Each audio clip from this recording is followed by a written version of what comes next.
欢迎来到王一博粉丝渠道。面对清澈的溪流，王一博把无心做菜，只想下水写在了脸上。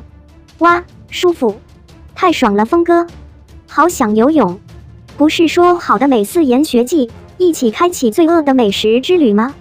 王一博怎么好想游泳了？这到底是什么情况？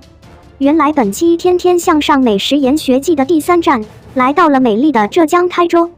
自古以来，台州就是诗和远方兼具的圣地，素有一座天台山，半部全唐诗之美誉。作为一部有着文化底蕴的节目，当然不能只带领大家探究美食。在这座人杰地灵的千年古城，在品味当地独特的美食的同时，也定要感受别样的山水。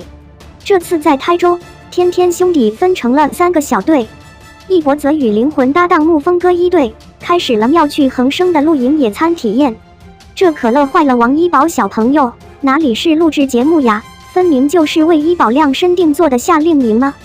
现代人长期在快节奏的都市生活中疲于奔波，越来越多的人向往逃离城市，去田园放松心情。天妈对一宝的爱更是明晃晃地打在了屏幕上。一博的小分队前往的就是有山有水有瀑布有溪流的神仙居，体验一场悠然自得的露营打卡之旅。与以往录制不同，这山水之间少有人迹，不用拘谨的一博在镜头前更能放开自己，小表情也是一波接一波，显然很享受这体验独特的野营生活。虽然录制过程中下起了小雨，但丝毫没有影响一博的兴致，手拎着大西瓜，扭动身体作怪表情。果然与峰哥在一起的一博，不仅会谈笑风生，还会放飞自我，好不快乐。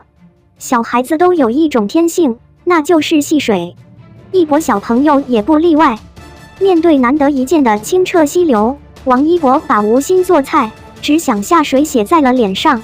以往见到水都是玩得不亦乐乎，这次难得的放松，看见清澈的河水也是抑制不住内心的欢喜，挽起裤腿奔向河中央。由于过于舒适，拖鞋还准备出走远游，还好及时捕获回来。可说好的小王子呢？怎么一转身变成了青蛙腿腿？青蛙王子！感叹号！回到天妈家的一博就像回到了大自然状态下无拘无束的孩子，浑然天成，不设防备，在镜头里找不到一丝一毫的偶像包袱，尘世之外，内心至真，请刻画成呆萌的小孩。大多数人下河都会抓鱼摸虾，或者打水漂翻石头，可一博与峰哥另辟蹊径，扔大石头。果然男孩子的世界也是很难懂。不过从细节之处也可以看出节目组真的很宠妙一博，只要你开心，怎么玩都好。PS 下河有危险，请确定安全再戏水哦。王一博有多想下水游泳呀？在邀请峰哥下水游泳失败后，发现了新大陆水枪，像个无忧无虑的孩子一样自由自在地玩耍了起来。最后还开辟了水枪的新用法，洗盘子。美食达人峰哥走马上任行政总厨，在前锋提问一博西红柿炒鸡蛋先放鸡蛋还是先放西红柿的时候，呆萌博稍加思索后给出了他心中的答案：西红柿。那洋溢在脸上的自信，仿佛在宣告全世界，这个答案必然正确。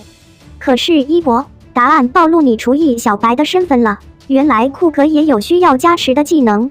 毕竟第一次正式做菜，相信他以后做着做着就好了。可是凉拌黄瓜、沙黄瓜、口水鸡、手撕鸡、西红柿炒鸡蛋，稀里哗啦。算了，你可以永远相信王一博，除了他推荐的食物和他做的食物，在宁静的山水之间，与亲密兄弟来一场露营，吃饱喝足，话话家常，多么惬意的生活。看过节目之后，有没有想去到仙居体验一番，与一博来一场跨越时空的约会，放慢节奏，只为体验心情那一份宁静。